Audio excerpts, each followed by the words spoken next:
Shh. You are Frankie Farias. Mr. Farias, you're charged with 2 cases. You're charged with driving while intoxicated. You're also charged with assault of a family member. You're facing up to a year on the assault case and/or a $4,000 fine. And on the DWI, you're facing up to 6 months in jail and/or a $2,000 fine. What have you guys worked out? So for he's pleading time served on the DWI, 13 months deferred on the assault conditions. Okay.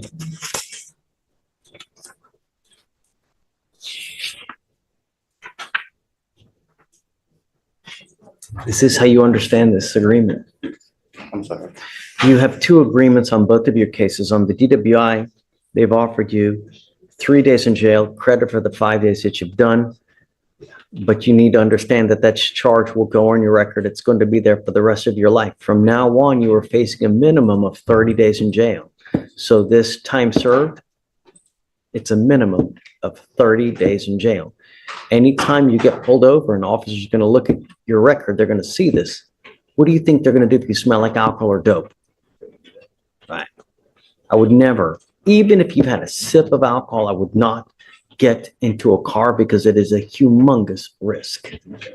As far as the assault of a family member is concerned, you've worked out an agreement. They're offering you a 13-month deferred. Deferred is a type of probation that if you successfully complete it, you do not end up with a conviction on your record. You must understand, though, that this comes with an affirmative finding of family violence, meaning that if you ever pick up another one of these cases, even if you successfully complete the deferred, you will be looking at a 3rd-degree felony, a minimum of 2 years in prison, a maximum of 10 years in prison. You can also never own a gun or ammunition as well. You will be signing this other piece of paper here, which is a written admonition that you are ineligible to possess a firearm or ammunition as a result of this plea bargain agreement as well.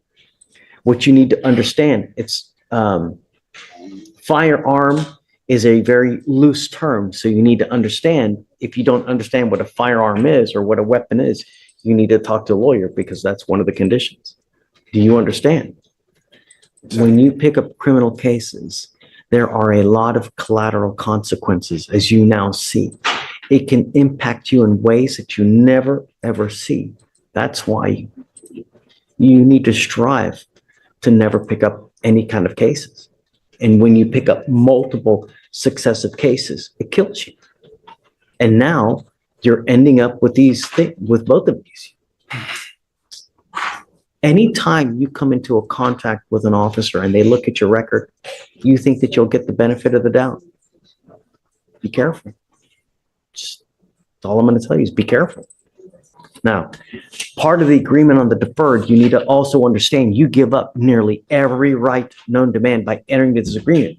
If you fail to live up to the terms of this agreement, we will issue a warrant for your arrest, put you in jail, and now you're looking at an entire year that you authorize to put you in custody if you violate this. Do you understand? For you to complete this successfully, you have to do a Batters Intervention Prevention Program, what's called a BIP class.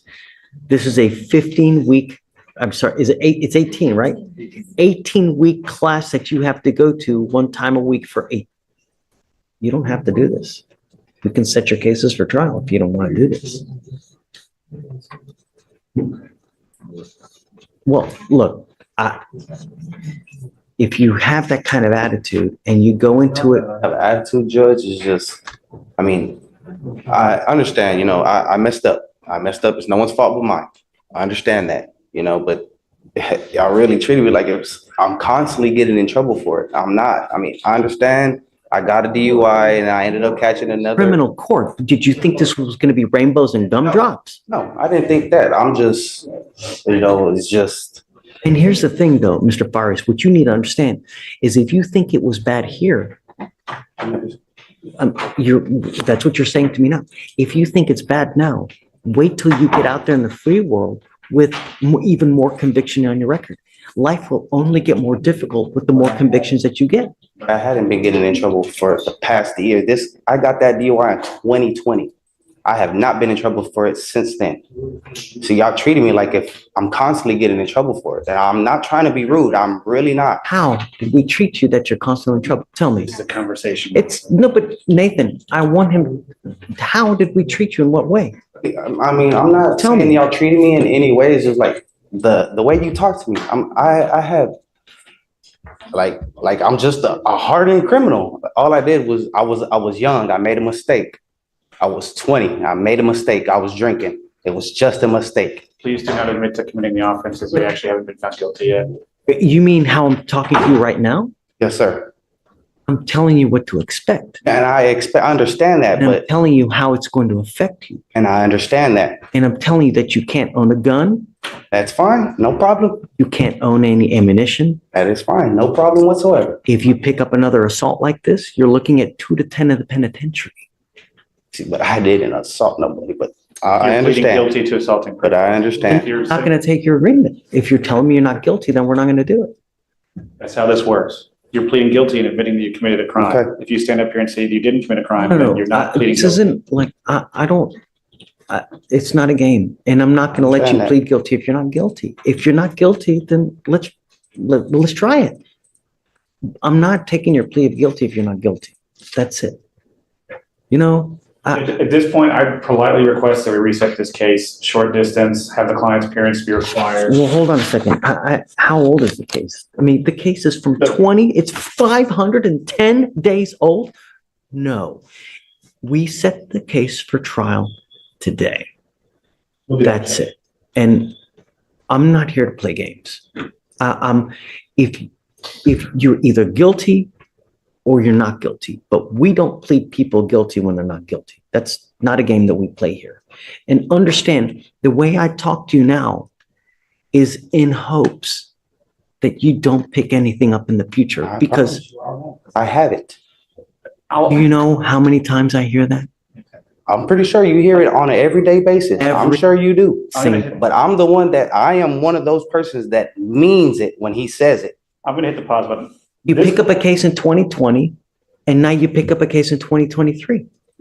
I'm gonna hit the pause button here. What you're getting upset about is actually the language that the judge is required to say.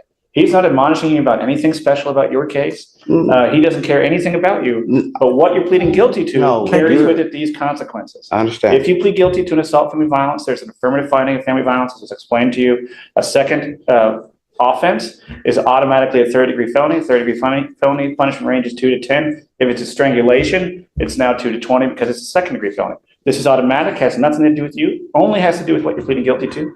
The DWI is similar in concept. If you plead guilty to DWI today, get convicted, which is what you're planning on doing. The second one is automatically a Class A misdemeanor with a maximum punishment of a year in county or a $4,000 fine. That has nothing to do with the facts of your case and your level of guilt. It's just the fact that you are pleading guilty. At the same time, I don't like this conversation. We're walking away and we're going to have a later court date. So you go over here. So if you want to continue on the DWI and tee up the assault, we can do that as well. No, Judge.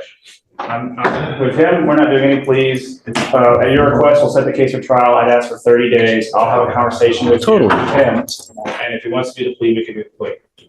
And he will come up here with the proper understanding. It's not a big deal, but we either set it today or we, Oh, I'll just set it today because it'll be long enough that we can have a conversation. Almost So- 30 or so days, Judge. yeah, November 19th. That's, That's fine, it's over 30 days. Yeah. Okay. It's not that, it's just that I don't remember when Thanksgiving is. Which is a week or two after that, so we're fine. It's that Tuesday. So it's the Tuesday before. Tuesday, the week before, Correct. we're fine. Okay, 11/19 it is on I both like it. cases.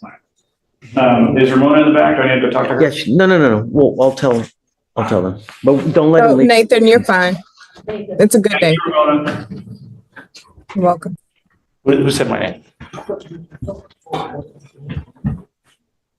Yeah. This is Mr. Wiley, another plea, Your Honor. It's not a big deal. Good morning, Mr. Wiley. Good morning, sir. Mr. Wiley, you're charged with failure to identify oneself to a peace officer while being a fugitive from justice. That makes it a Class A misdemeanor. You're facing up to a year in jail and or a $4,000 fine. You guys have worked out an agreement. They're offering you 3 days in Harris County Jail. How much credit does he have? 71 days. 71 days credit that you already have. You're giving up a lot of rights by entering this agreement. You give up the right to a trial, right to compel witnesses to testify on your behalf, confront and cross-examine your accusers. If you're not a citizen, there are possible immigration consequences. You can be deported, excluded from the country, denied naturalization. You give up the right to appeal. Once you accept this agreement, you can never change this or undo this. It will go on your record and you can't take it off. Is this what you want to do? Yes, sir. You need to also understand, Mr. Wiles, that from now on, you will be facing a minimum of 90 days in jail for any cases that you pick up. Do you understand? Dealing with the same exact If you crime. pick up cases in the future, it's a minimum of 90 days in jail. Is this what you want to do? How do you plead to the offense, sir? I will find you guilty, sentence you to 3 days in jail, give you credit for the 71 days you've done. I will roll your call costs, you won't owe anything, and good luck to you, sir. Thanks. Thanks, sir. Good morning, ma'am. Ma'am, you were charged with theft. You're facing up to 6 months in jail and or $2,000 fine. You're going to do probable cause. You have the right to remain silent. Anything you say can or will be used against you. You have the right to have an attorney present. If you cannot afford one, one will be appointed to you, ma'am. Yes, Judge. On September 8th, 2024, an officer was dispatched to a target in Harris County, Texas regarding a theft. Upon arrival, the officer met with the complainant, the loss prevention manager, who advised the defendant had stolen from the business. The complainant advised that the defendant had entered the business with no merchandise and with a small pink fanny pack on her person. The defendant was then observed going to the style department and began making selections at the merchandise and then began going into the business fitting room. The defendant exited the fitting room and the style merchandise was not seen, and the defendant dumped the merchandise on the rack in the fitting room. The defendant was then observed going to the jewelry department, and the complainant advised the defendant was observed quickly selecting Kendra Scott jewelry, and the defendant went to the beauty department and was advised that she began selecting Kendra Scott jewelry and hair care department merchandise. And the defendant then went to the home department and then the chemical aisle and began concealing merchandise into the small pink fanny pack and began walking towards the front of the store. The defendant passed all points of sale without rendering payment for the items, and the total amount taken was was $103.92 Okay, where did you say this is from? at Target. Got it. Okay. Ms. De La Cruz, I'm going to find that there's probable cause to go forward with your case. How old are you, ma'am? 19. What do you do for a living? I go to school, Where do you go to school? Pima Medical Institute. Okay. Are you working as well? Not currently. Who do you live with? And here's a brutal reality check for anyone watching. This guy's case is dismissed, but he's still caught in the system's machinery. His car was towed, fees ballooned, and he's asking the criminal court judge for help. The judge's hands are tied. I'm a criminal court judge. I cannot order a private company to return something to you. It's a powerful lesson in jurisdiction. Winning your case doesn't automatically undo all the collateral damage. It's a system with hard boundaries, and sometimes justice in one arena leaves you stranded in another. Makes you think, doesn't it? My parents. Are they here today with you? Okay. Like I said, I'm going to find probable cause to go forward with your case. I'm ordering you now as a condition of your bond not to go to any Target stores whatsoever. You were given a free bond, so we let you out of jail, and that's how you're here before me. You're not going to get another one. If you pick up a new case, if you go to any Target or do something you're not supposed to, I will revoke the bond, put you in jail. You will not get any more PR bonds, and it's going to go way higher than it is now. Do you understand?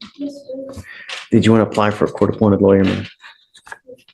Okay, we will give you an application. I'm going to have you go to Victoria, sign a reset. After that, we'll have you take your seat in the jury box. Do not leave until you sign our bond conditions up, okay? Where do I go for it? First, we're going to have you sign a reset, and then we need to give you an application for an appointed lawyer. I need to know everything about you, and then we'll have you take a seat in the jury box. Please. Good morning, Mr. Javed. Good morning. Sir, you're charged with terroristic threat or a family or a household member. That allegation kicks it up to a Class A misdemeanor, so you're facing up to a year in jail and or a $4,000 fine. We're going to do probable cause. You have the right to remain silent. Anything you say can or will be used against you. You have the right to have an attorney present. If you cannot afford one, one will be appointed to you, sir. Yes, Judge. On October 8th, 2024, in Harris County, Texas, an officer was dispatched to meet with a firefighter at 3515, a residence in Harris County, Texas. The officer met with the complainant, who stated she got into an argument with her husband, the defendant. The complainant stated the defendant had been threatening to kill the complainant's family in Pakistan and to kill her in the past. In 2023, she called the police, but no report was made because she was afraid of retaliation. The complainant stated they have talked about who the defendant knows in Pakistan and believed the defendant could do something to her family to have them killed. The complainant stated the defendant made these threats to her and her family to control her. When the complainant called for police on October 8th, the defendant told the complainant if she called the police, the complainant knew the consequences, while making a circle in his hands, gesturing as if to strangle the complainant. So there's also felony retaliation. Yes, Your Honor. Is this within what you just said now, or is it something else that happened? Because I know it arises out of the same, but was there any more overt action that was done other than spoken word? Sorry, Your Honor. Let me check the DIMS.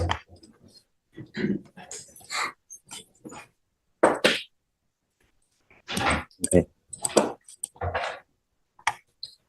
Mr. Javed, I'm going to find that there's probable cause to go forward with your case. Tell me, are you a United States citizen? Yes, yes, sir.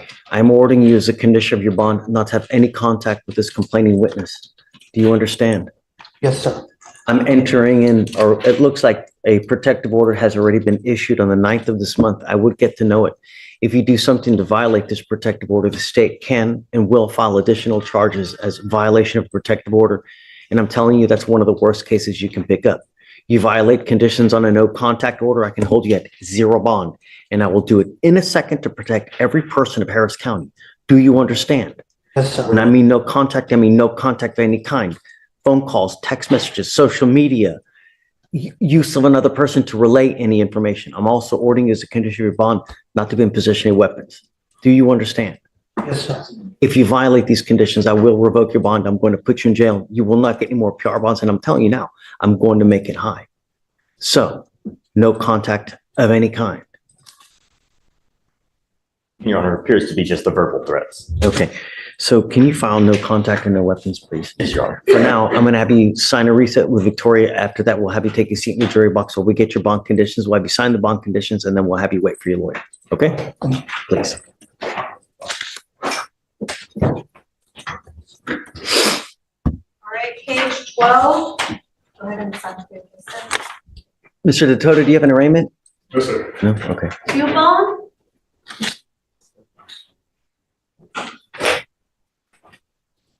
All right, Judge page 19, Perkins, come on up. Silence all cell phones.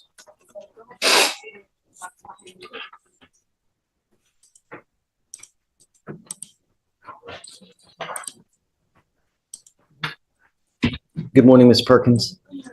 Ma'am, you're charged with driving while intoxicated. It's elevated to a Class A misdemeanor because of the high blow. So you are facing up to a year in jail and or a $4,000 fine. We are going to do probable cause. You have the right to remain silent. Anything you say can and will be used against you. You have the right to have an attorney present. If you cannot afford one, one will be appointed to you.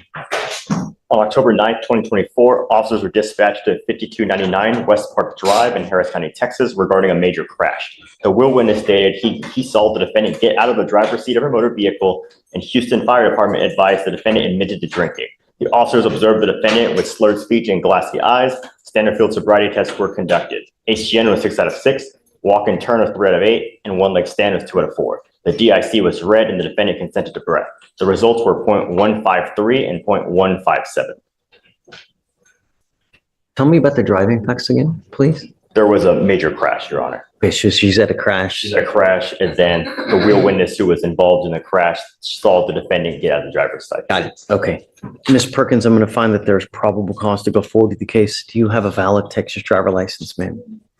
Do you have valid liability insurance in your name? Can you run the license, please? Yes, And sir. also, does she have any prior DWIs, please? If you No can run prior your DWI license. and license eligible. Okay, ma'am, I'm going to find, like I said, there's probable cause to go forward. I'm ordering you as a condition of your bond not to consume alcohol, illegal drugs, or unprescribed controlled medication. I'm going to randomly test you. If I find that you're consuming alcohol or any kind of illegal drugs, I will put you in jail. I'm going to revoke your bond. You will not get any more PR bonds. Do you understand? How old are you, ma'am? You're 20. What do you do for a living? Where do you work? Mom shells. Who do you live with? No, with mom, dad, or by yourself? Okay. Can you afford a lawyer? How much money do you make a month? Okay. Is that all you're doing now, or are you doing anything else in school or anything? Okay, I'll have you. Let me see that. You to fill out an application for me for an appointed lawyer, and I'll take a look at it. If you qualify, I'll provide you with a lawyer today. For now, I'm going to have you go to Victoria, sign a reset. After that, we'll have you take a seat in the jury box while you fill out the application, then I'll take a look at it. Okay? You will need to meet with the pre-trial for your bond conditions, so don't leave until you do that. Okay? Please.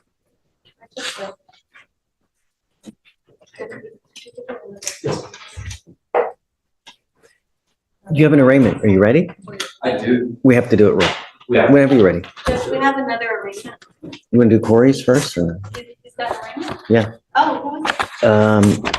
Cubone. Oh, that's the one else. Cube, is it Cubone? It's fresh. I'm not exactly sure how to pronounce it.